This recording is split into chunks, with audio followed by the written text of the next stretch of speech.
জাতি মিচিং জাতি এটা কেতিয়াও সংঘাত বিচৰা জাতি নহয়, কিন্তু সংঘাত বিচৰা জাতি শান্তি জাতি বুলিয়ে আপোনাক আমাৰ ল'ৰা ছোৱালীক নিঃসংগভাৱে ৰাস্তাত পেলাই পেলাই মাৰিব, তাৰ কিন্তু আমি বহি থকা জাতৰো মানুহ নহয়। এই কথাটো বুলুমচিল লংকান বিপলাগিদাক প্ৰবাস দলে কাগম দৰমল লংকান তাগাই, কিন্তু এখেতসকলৰ মৰ্মিতা এখেতসকলৰ আবেদন মৰ্মে উঠাই লৈছিলো, কিন্তু এখেতসকলে তাৰ ন্যায় ব্যৱস্থাৰ কথা আমাক নকলে। একেই সময়তে আকৌ শংকৰ পেগুমে আনিন্দক বা মৃত্যুক দক তিগাপ দান গেল আব্বুক আমনাম দাম কেনেকৈ সহ্য কৰি থাকিম মিচিং ৰাঙামা কাপে সহ্য হেন আৰু সে সহ্য নামছেম আমি আলোচনা কৰি মলবই লগে লগে আলোচনা গেল ছিল যি গিলেন গেলা অসম চৰকাৰ অৰুণাচল চৰকাৰ যি গলো আজিৰ দিনটো ৰাতিপুৱাৰ পৰা নিন্দ্ৰা হৰণ কৰিছো, তাৰ কাৰণে পুনৰবাৰ সংগ্ৰামী হত্যাৰ প্ৰত্যেকজন কৰ্মকৰ্তাক মই ধন্যবাদ জনাইছো। পুনৰবাৰ আজন কেদাৰ সেম গলো ৰকম পে চিন্তা পাই অৰুণাচল গভৰ্নমেন্টে ছিল ৰিকুয়েস্ট অৰুণাচল গভর্নমেন্টে রিটার্ন পে গলো অকম সিন বিমা এমনা গলো রকম দবই চিন্তা গায়, যার ফলত রকম দক্কাব জেনারেল সেক্রেটারি এলাং রুসুগে এলা অসমৰ চিফ সেক্রেটারি মহোদয়লৈ গলো 9:30 দব গলুক দৌজিগাম মেমোরেন্ডাম আকারে বিলিপ গেলা মলিকা অসম সরকারের মাননীয় মুখ্যমন্ত্রীক দঙলুক দৌজিগাম সে বিষয় সেম আমার ন্যায় ব্যবস্থার কথা লৈ মেলি আমি অসমৰ মাননীয় মুখ্যমন্ত্ৰীক অবগত কৰোৱাৰ কাৰণে ৰাতিপুৱাই স্মাৰক পত্ৰৰ জৰিয়তে আমি পঠিয়াই দিছিলো। আজি অসমৰ মাননীয় মুখ্যমন্ত্ৰীয়ে অসমৰ চিফ সেক্ৰেটাৰি মহোদয়ে আমাৰ এই কথাক আমাৰ এই দাবীক সন্মান জনাই অৰুণাচলৰ চিফ সেক্ৰেটাৰিৰ লগত কথা বতৰা পাতি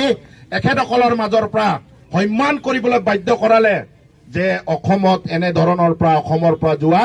ল'ৰা ছোৱালীৰ নিৰাপত্তা ব্যৱস্থা যদি সুনিশ্চিত নকৰে তেতিয়াহ'লে এই কথাটো অনাগত দিনত বেয়া কথা হ'ব। আমনা লুদদম অৰুণাচল গভৰ্নমেণ্টক ডিজিপি লেভেলৰ পৰা এটা আমালৈ চিঠি ইতিমধ্যে প্ৰেৰণ কৰি এই কথা বতৰাবোৰক পাতিব লাগে আমনা আমাক আবেদন পত্ৰ আহিলে মলো আইপমাদাক মলো সদায় ন্যায় ব্যৱস্থাক সদায় প্ৰশাসনিক ব্যৱস্থাক আইনী ব্যৱস্থাক টিএমপিকে সদায় সন্মান কৰা সংগঠন। আমাৰ আইনী ব্যৱস্থাৰ প্ৰতি সদায় সন্মান আছে আৰু অনাগত দিনতো থাকি যাব। আমাৰ আইনী ব্যৱস্থাৰ যি ব্যৱস্থাৰ কথা অৰুণাচল গভৰ্নমেণ্টে বা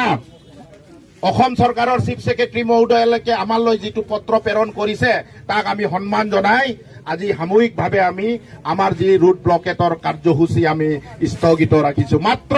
ৰাঙামা স্থগিতহে ৰাখিছো। ইয়াম্পৰ ব্যৱস্থা চক আগম চাম যদি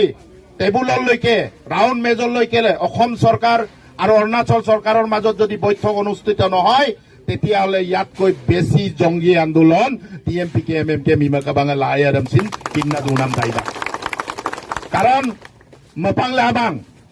একটা মাং দুইটা মাং তিনটা মাং গৰু এমচিন এৰম্প দম্মা দিব পাৰে, এক ছাগলী এমচিন এৰম্প টাংমা দিব পাৰে, কিন্তু এদম্প বুল টাংনাম ব্যৱস্থা যি কৰিলে আব্বুক কি আমনাম ব্যৱস্থা কৰিলে এদম মল কালগলা দুমায়ে, কিন্তু আমি আইনী ব্যৱস্থাক বিশ্বাস কৰো কাৰণে আজি আইনী ব্যৱস্থাৰ জৰিয়তে আলোচনাৰ সৈতে মীমাংসা কৰাৰ কথা আজি অসম চৰকাৰৰ চিফ সেক্ৰেটাৰী মহোদয় আৰু অৰুণাচলৰ ডিজিপি মহোদয় আমালৈ চিঠি পত্ৰ প্ৰেৰণ কৰাৰ কাৰণে আমি সামূহিকভাৱেহে এইটো স্থগিত ৰাখিছো। এই কথাও আপোনালোকে কিন্না দুনাম দাইদা ইয়াম্পৰ যদি চাম আকৌ আলোচনা গেল গলো যিবোৰ ডিমাণ্ড আমি কৰিছো গলো পৰিয়াললৈকে কম্পেনচেশ্যন দিব লাগিব। ইয়াম্পৰ গলোক ল'ৰা ছোৱালী ইয়াৰ পৰা যদি সি মিচিং ল'ৰাই নহয় অসমৰ পৰা যিকোনো ল'ৰা ছোৱালী পঢ়া শুনা কৰা সি কৰ্মৰ জৰিয়তে যদি অৰুণাচললৈকে যায় এখেতসকলৰ নিৰাপত্তা নিশ্চিত কৰিবই লাগিব। তাক লৈ অৰুণাচল চৰকাৰে আলোচনা আমাৰ অসমত থকা টিএমপিকে বা অন্যান্য জাতি জনগোষ্ঠীৰ ছাত্ৰ সংগঠনৰ লগত আলোচনা নকৰা পৰ্যন্ত